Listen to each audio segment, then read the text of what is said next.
Which Oh, series are you more excited about? I'm warming to this idea of Oklahoma City being too good for Minnesota. And it's not an original thought.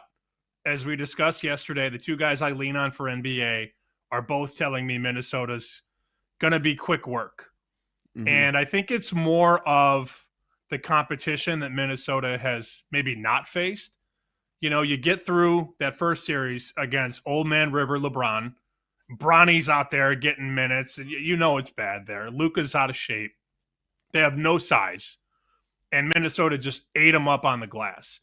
Then you have the benefit of facing Golden State without Curry.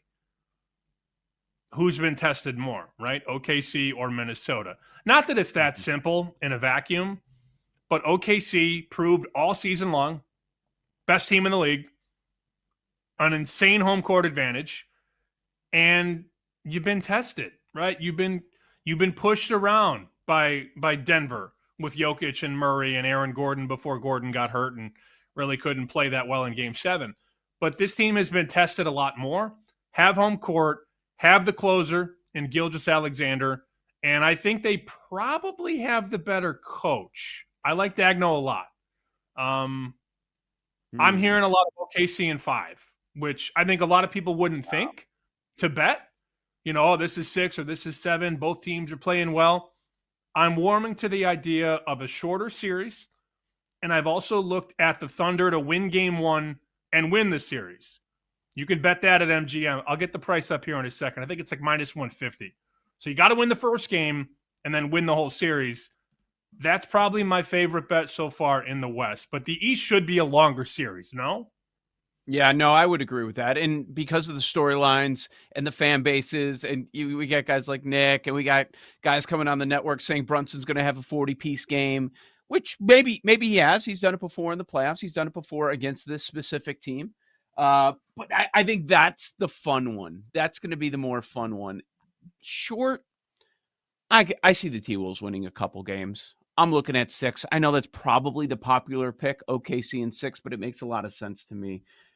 First off, one of the first things that people are bringing up in this series, Minnesota OKC, well, they split in the regular season. It was 2-2. There's a lot of context there. First off, 3 of the 4 matchups happened in a span of 11 days. And there were some key players not available in those games. One happened on New Year's Eve. The New Year's Eve game, SGA went off. He had 40. Okay, give him credit. OKC wins. They didn't have Chet. They didn't have Caruso. 2 big players in this series on the Thunder side, and they still end up winning. And then in that stretch in February where they played 3 times and 2 of them go Minnesota's way, one of them going to overtime, no Randall, no Gobert, no DiVincenzo in all of those games. So that's kind of interesting. Minnesota wins 2 of the 3, and Minnesota didn't have some of their players. We're sitting with this number of 7.5 tonight. Big picture, I agree. OKC wins. 5, I'm not going 5. Now, look, maybe it sounds like a Boston conversation because Minnesota, they take so many threes, and they're going to have games where they're just missing them, and that's going to be the reason that people point to them losing. But there are also going to be games where they're just hitting them. And the interesting thing about this OKC defense, while they are number 1 every stat category you want to come up with on defense, like they throw so many guys at you, and Dort versus Edwards is going to be so much fun. And we did see that in those matchups this season, and Dort did a really good job. While they do have that strong defense that is super scary, they will let you shoot threes. And so I'm expecting a couple of games where Minnesota just might be hot from the outside.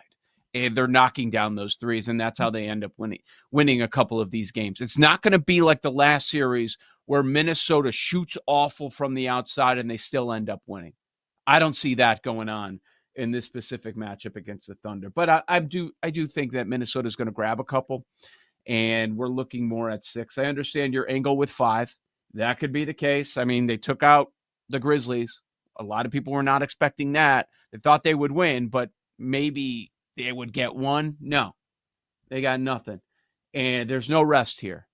So you get 1 day off. You flip to the conference finals. Meanwhile, Minnesota, they had 5 days off. Their last game was Wednesday, and they're getting 7.5.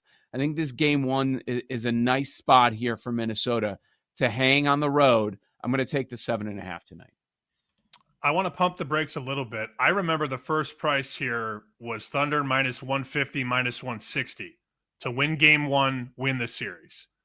MGM right now has minus 200. So it's been bet quite a bit. I'm going to pump the brakes on that. I'm not laying 200. I was looking for 150, 160. Series price, Thunder minus 350. And I assure you, the casuals, the public, betting the Wolves to win the series. Betting the price. Betting plus 280, 290. No, not for me. Series also favored to go exactly 5, 2-1. 6, 220, 7, 220. A sweep either way, plus 550. Thunder are going to the finals, man. They are.